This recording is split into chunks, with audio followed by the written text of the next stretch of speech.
Senator Dianne Feinstein of California was the author and champion of the assault weapons ban in 1994. And what about President Obama, who NRA supporters like to call the great gun grabber? His website says he wants to make the expired federal assault weapons ban permanent.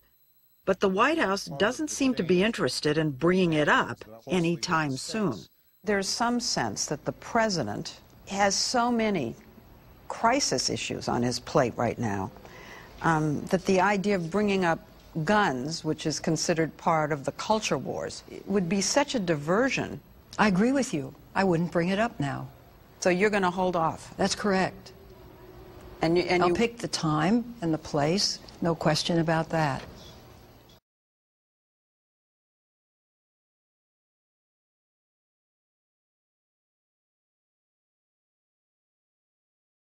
What we have been doing for more than a year now is going through that bill carefully, making improvements in the bill, updating it, modifying it, putting it out for vetting with gun specialists.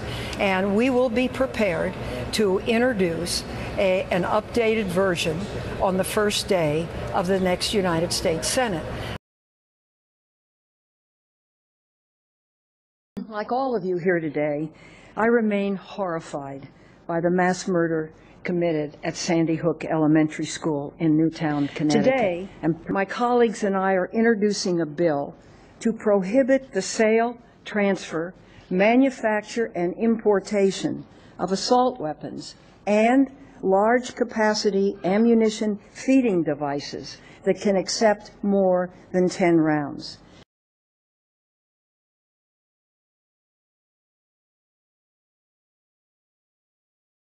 I'm also incensed that our weak gun laws allow these mass killings to be carried out again and again and again in our country.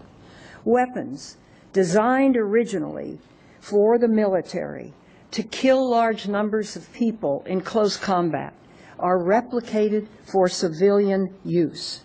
They fall into the hands, one way or another, of grievance killers, of gangs, of those who are mentally unstable or ill.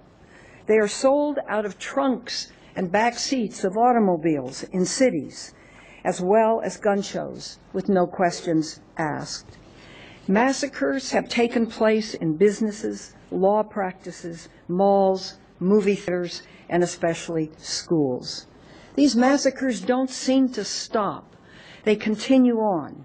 Columbine, Virginia Tech, Aurora, Tucson, Oak Creek.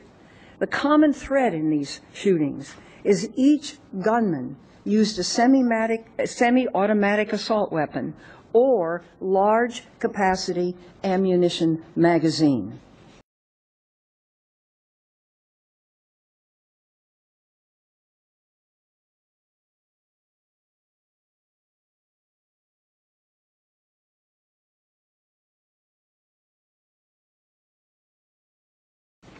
Military-style assault weapons have but one purpose, and in my view that's a military purpose, to hold at the hip if possible, to spray fire, to be able to kill large numbers.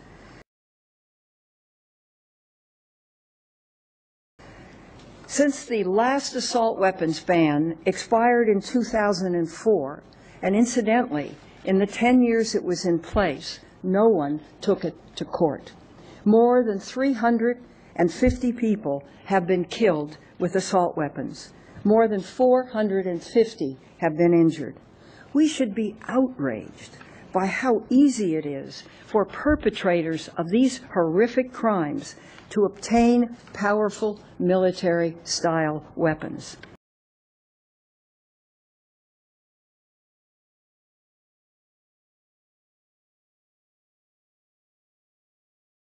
Let me briefly describe the legislation we're introducing. We prohibit 158 specifically named military-style firearms.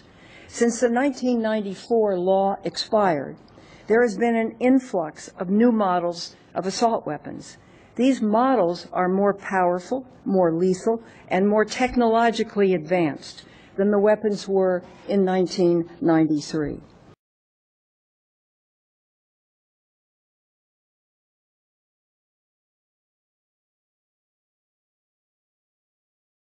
Our bill also prohibits other semi-automatic rifles, handguns, and shotguns that can accept a detachable magazine and have one military characteristic.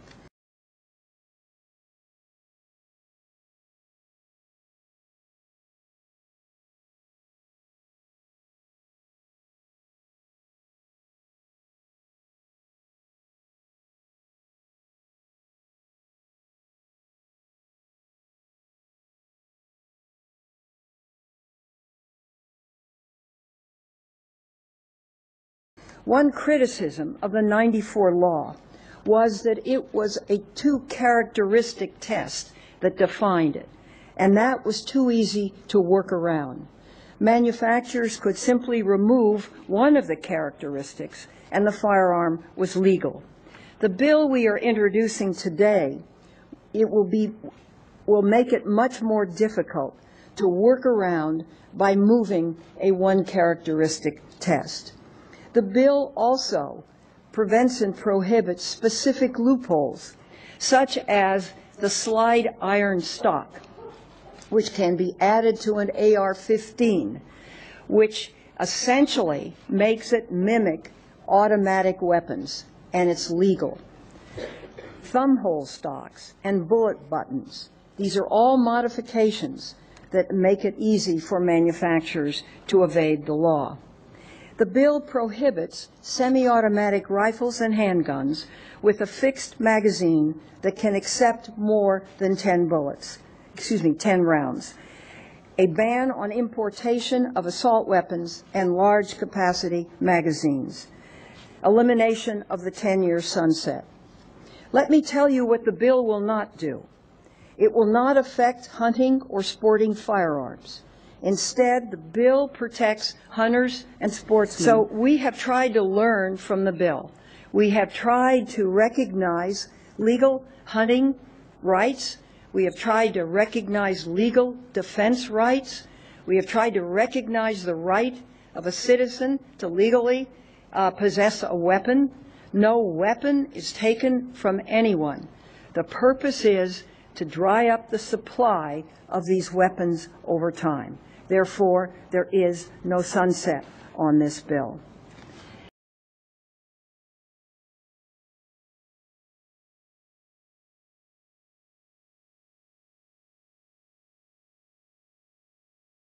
Finally, the bill subjects existing or grandfathered weapons to a background check in the event the weapon is sold or transferred. California call me and say, I have an AR-15, which is a sister weapon to this Bushmaster, which your reporter said was common. I don't believe it's common at all. It's a weapon of war. It's designed for military use. It's the civilian version of the M16.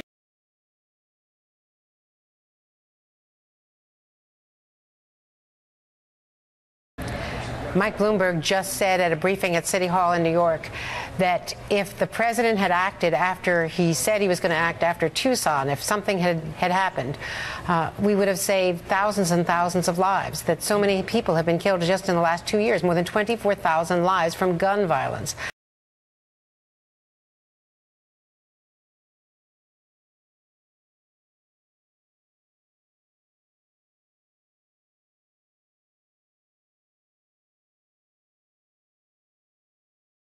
California Senator Dianne Feinstein worked for more than a year to get the assault weapons bill passed in the face of ferocious opposition from the National Rifle Association. She says she got the best she could. If I could have gotten 51 votes in the Senate of the United States for an outright ban, picking up every one of them, Mr. and Mrs. America, turn them all in, I would have done it. I could not do that. The votes weren't here.